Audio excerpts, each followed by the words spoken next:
RPG enerji havadaki nem ve ısı farkını elektriğe, ısıtmaya, soğutmaya ve suya çeviren bir teknoloji.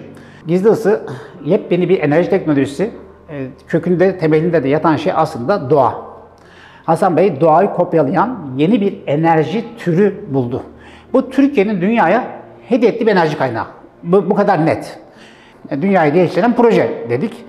Ve o tarihten sonra da şu anda 100'den fazla melek yatırımcının yatırım yaptığı bir proje.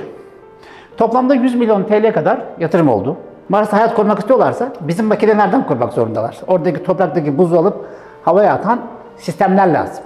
Mars'ta da hayatın başlangıcını sağlayabilir.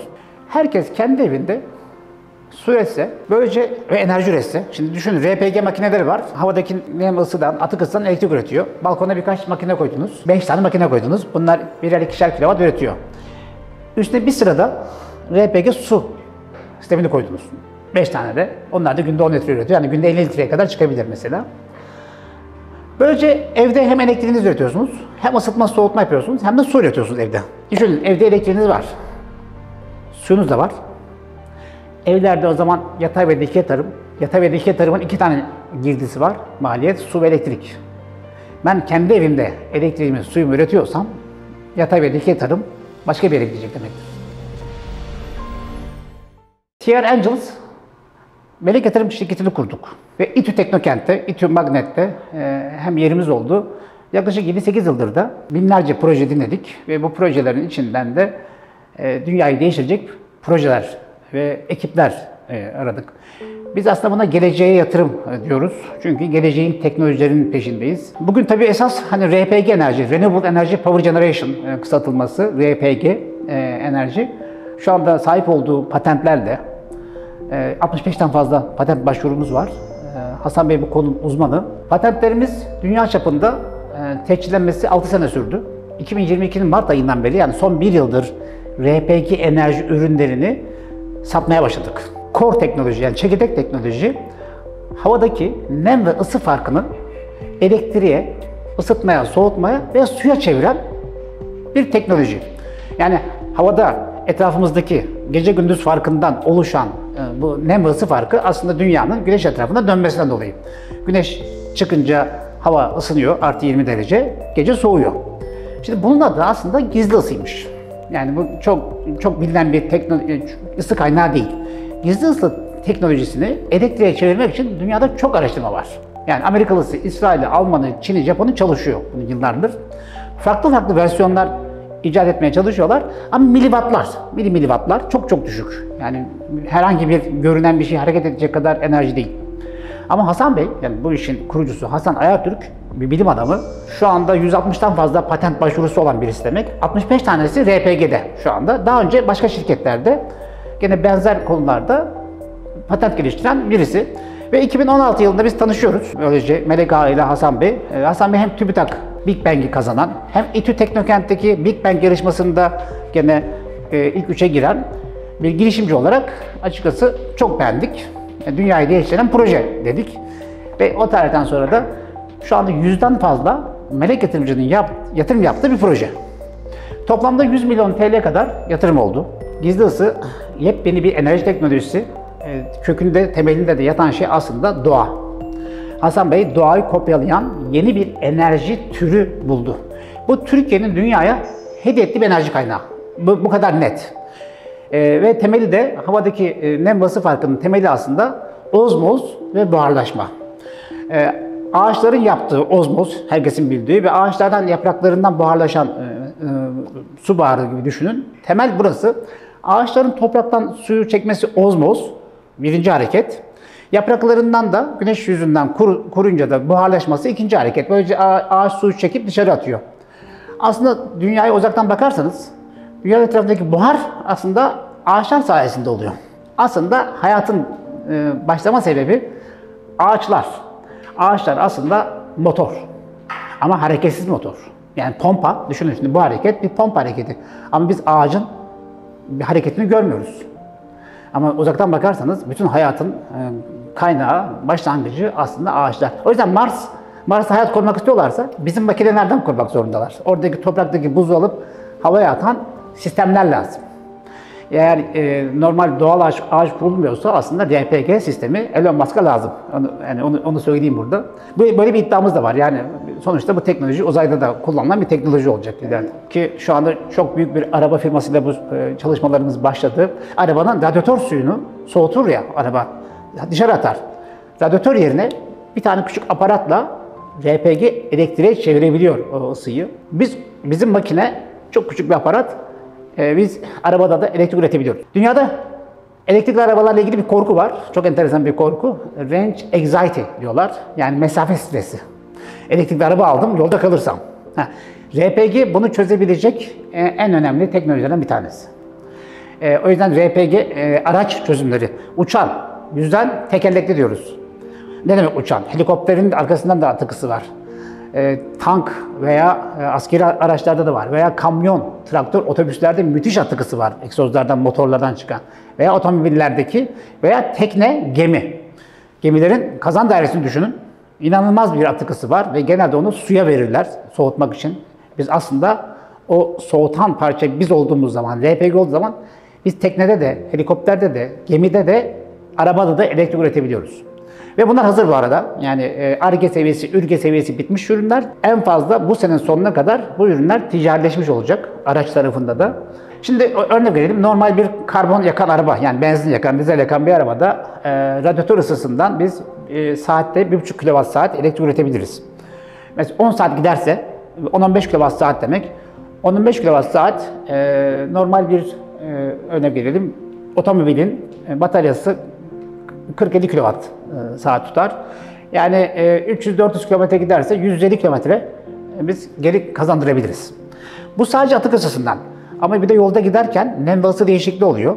Yani nem ve ısı değişikliğinden de aracın içine biz range extender dediğimiz, yani gizli ısıdan. Aslında bizim core teknoloji, yani havadaki nem ve ısı farkından ürettiğimiz enerji hareketli bir şeyden kaynaklanmıyor. Yani güç üreterek. Çünkü herkesin düşündüğü şey genelde buhar iter, bir şey döner. Rüzgar iter, bir şey döner. O zaman da iç tüketim fazladır.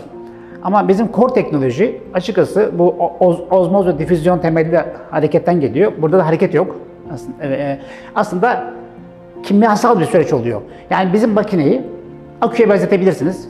Bu örnek güzel olur. Yani aküyü doldurdunuz. Akü hareket yok ama aküden enerji boşalır. Öyle bir akü düşünün ki bu akü etraftaki nem ve ısı değişince kendi kendine şarj ediyor gibi düşünün. Yani kendi kendine şarj olan batarya gibi düşünün bizim makineyi. Bildiğiniz aslında sevil boyutlarında ama içinde damacana yok, bir boru yok. Klima gibi düşünün. Havadaki nemi alan ve onu su üreten bir teknoloji. İçinde pek çok filtre var. Böylece suyu hem çok sağlıklı hale getiriyoruz hem de içilebilir hale getiriyoruz. İçinde bir sürü mineraller var. Yani 90 küsur tane mineral ekliyoruz suyun içine. Aslında mühim olan önce suyu üretmek. Su üretince o üstteki filtre kısmı standart. Onu biz çok tabii değiştirdik, zengin hale getirdik. Böylece aslında şöyle düşünün. Evde bir cihazınız var. Evde kapalı ortam olabilir, açık ortam olabilir. Şu anda 10 litrelik günlük yaz-kış ortalaması 10. Günlük 20 litrelik, günlük 150 litrelik ve günlük 1000 litrelik makinelerimiz var şu anda. Satılıyor da. Hem yurt dışına sattık. Arap bölgesi diyeyim şu anda. Arap ve Afrika bölgesinden çok talep var. Yurt dışına çalışan Azerbaycan'da çalışıyor. Suudi Arabistan'da bir makinemiz çalışıyor. Meksika'ya bir tane şu anda yolda gidiyor. Havadan su üreten teknolojimiz. Önümüzdeki 3 ay içinde Afrika'da, Gana'da, Filiz sahillerinde ve Nijerya'da etkinliklere katılacağız, toplantılara katılacağız. Ya da dünyadaki herhangi bir şöyle bir farkındalığa yeni geliyor. Baraja su doldurup, çok büyük baraj yapıp, sonra onu borularla şehre getirmek, şehrin yer altını kazımak, altyapıyı toparlamak, altyapıyı yapmak, yani müthiş para aslında. Ve zaman içinde de ya yağmur kesiliyor ya da borular pisleniyor. Ki şu anda Türkiye'de kimse aslında o suyu içmiyor. Yani herkes aslında gene damacanadan içiyor. Dünyada da böyle. Ve dünyada da baraj yöntemiyle su biriktirme artık mümkün değil. Yani kuraklık yüzünden barajlar kuruyor. Çünkü barajların kurulma amacı aslında su değil de elektrikti. Şimdi öyle bir kıstasa geliyor ki ya barajı kurutup elektrik üreteceksiniz ya da barajı kullanmayıp elektrik üretmeyip su için saklayacaksınız. Yani her iki durumda da var. Yine maliyet artıyor. Böyle baktığımız zaman aslında 1 litrelik suyun maliyetini, yani sadece gelen fatura diye bakmamak lazım. Vergisiyle beraber o 1 litre kaça mal oluyor? Anlıyor musunuz? Yani mesela örnek İstanbul'dayız. İstanbul'daki suyun altyapısı için verdiğimiz verginin haddi hesabı yok. Bir de onu içemiyorum, bir de damacana almak zorundayım. Öyle düşününce aslında ben size sorayım. Yani aslında su kaça mal oluyor litresi? Şimdi RPG'nin su üretimine geleyim. RPG'nin su üretimi havadaki nemle değişen bir sistem. Yani %80 nem olunca mesela örnek vereyim, %80 üzerinde sistem çok nefis çalışıyor. Dünyada rakipler var. Bu teknolojinin adı dünyada Air Water Generation ya da Atmospheric Water Generation teknolojisi diyorlar. 40-50 tane rakip var. 50 milyar dolardan fazla bir pazar. Ama aslında bildiğiniz klima. Yani klimadan su üretmek gibi kullanılıyor bu teknolojiler. Ve çok pahalı makineler. Örnek vereceğim.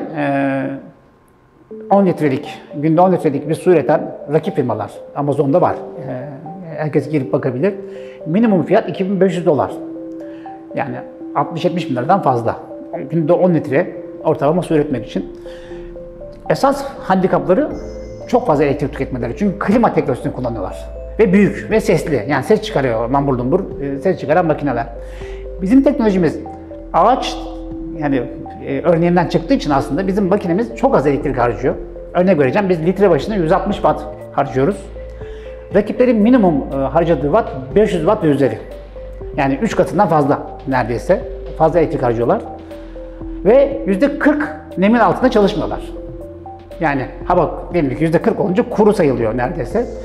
Biz Suudi Arabistan'da, Riyad'da %15, %20 nemde böyle çalışan makinelerimiz var. Şöyle bir noktaya gidiyor şehirler.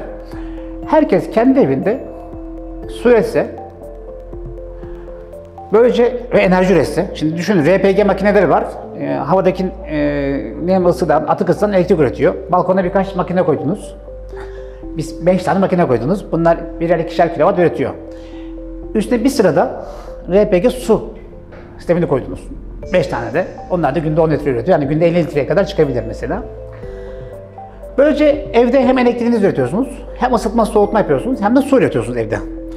Böylece evin elektrik şebekesine, evin su şebekesine su basıyorsunuz aslında. Saat takarsak evde, böylece herkes kendi evinde elektriğini, ısıtmasını, soğutmasını ve su üretiyor. Herkes kendi evinde enerjisini üretsin. Isıtma soğutmasını yaparsa Türkiye'yi düşünün şimdi.